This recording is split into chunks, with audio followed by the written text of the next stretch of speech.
Welcome to PCM all solution. तो आज की इस वीडियो में हम पढ़ने वाले हैं डीएनए तथा आरएनए में अंतर। ये काफ़ी इंपॉर्टेंट है। ये बोर्ड एग्जाम 2025 के लिए भी इम्पोर्टेंट है। तो प्रतिवर्ष ये बोर्ड एग्जाम में पूछे जाते हैं। तो अंतर हम देखेंगे। सबसे पहले हम देखेंगे डीएनए, फिर उसके बाद आरएनए देखेंगे। पहला नंबर देखेंगे डीएनए।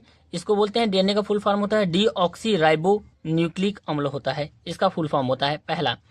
आरएनए में देखेंगे आरएनए राइबो न्यूक्लिक अम्ल होता है, इसका नाम है राइबो न्यूक्लिक अम्ल।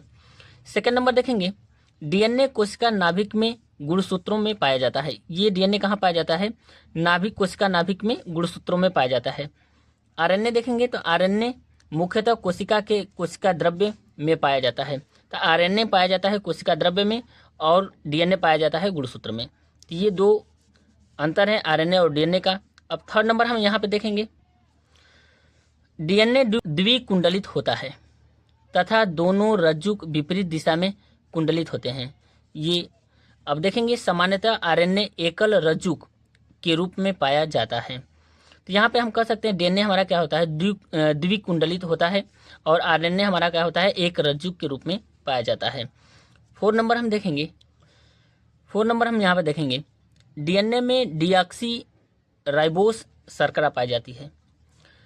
आरएनए में देखेंगे राइबोस शर्करा होती है। आरएनए में केवल राइबोस शर्करा होती है, डीएनए में पाया जाता है डीऑक्सी राइबोस शर्करा। यहाँ पे 5 नंबर देखेंगे डीएनए में एडेनिन, ग्वानिन, साइटोसिन तथा थायमिन नाइट्रोजनी क्षारक पाए जाते हैं। आरएनए में देखेंगे आरएनए में एडेनिन, ग्वानिन, साइटोसिन तथा यूरेसिल नाइट्रोजनी क्षारक पाए जाते हैं। इसमें केवल अंतर होता है, इसमें थायमिन पाया जाता है, डीएनए में आरएनए में पाया जाता है यूरेसिल। डीएनए में थायमिन पाया जाता है और आरएनए में क्या पाया जाता है? यूरेसिल। यही दो अंतर है। नहीं तो एडेनिन यहाँ पे भी पाया जाता है, डीएनए में ग्वानिन भी पाया जाता है, साइटोसिन भी पाया जाता है। आरएनए में देखेंगे एडेनिन, ग्वानिन और साइटोसिन ये भी आरएनए में पाया जाता है। लेकिन अंतर यहाँ पे देखेंगे कि थायमिन नाइट्रोजनी क्षारक पाए जाते हैं, यहाँ पे यूरेसिल नाइट्रोजनी क्षारक पाए जाते हैं। ये अंतर होता है हल्का सा। यहाँ पे 6वां नंबर देखेंगे डीएनए आनुवंशिक पदार्थ होता है।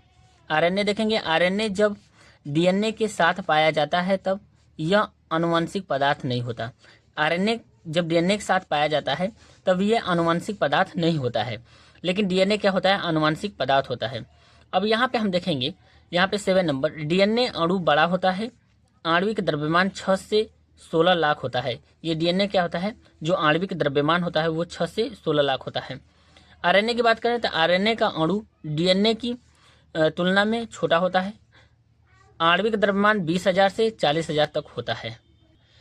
अब देखेंगे डीएनए में जो आणविक द्रव्यमान होता है वह 6 से 16 लाख होता है, लेकिन आरएनए का अणु जो होता है डीएनए की अणु की तुलना में क्या होता है? छोटा होता है। लेकिन इसका आणविक द्रव्यमान देखा जाए तो आणविक द्रव्यमान होता है 20,000 से 40,000 तक होता है। अब यहाँ पे देखेंगे 8 नंबर डीएनए प्रतिकरण गुणधर्म दर्शाता है, आरएनए प्रतिकरण गुणधर्म नहीं दर्शाता है। और लास्ट हम देखेंगे 9 नंबर डीएनए आनुवंशिक गुणों को नियंत्रित करता है, यह प्रोटीन संश्लेषण को नियंत्रित करता है। ये जो होता है आरएनए प्रोटीन संश्लेषण को क्या करता है? नियंत्रित करता है, लेकिन डीएनए हमारा क्या करता है? आनुवंशिक गुणों को नियंत्रित करता है। इसमें इंपॉर्टेंट देख सकते हैं, पहला है इसका फुल फॉर्म लिखना है डीऑक्सी राइबो न्यूक्लिक अम्ल। सेकेंड भी इसका इंपॉर्टेंट है, कोशिका नाभिक में गुणसूत्रों में पाया जाता है, ये भी देख सकते हैं।